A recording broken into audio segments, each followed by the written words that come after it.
Mayong mga kapatid, liway abas ni para sa News 5 Bisaya. Gipatawag sa Department of Justice o DOJ ang abogado ni Senator Bato de la Rosa nga si Attorney Jimmy Bondok. Nihangyo sa lang ahensya nga tultulan sila kung asa karon ang senador.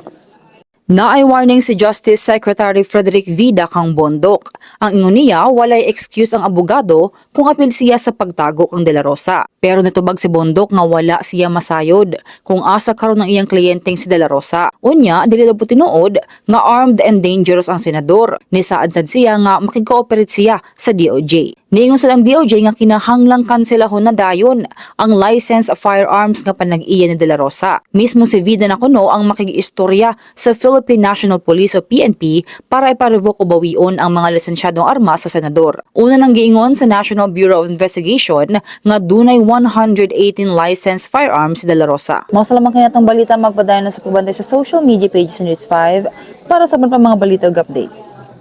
Amping tang tanan.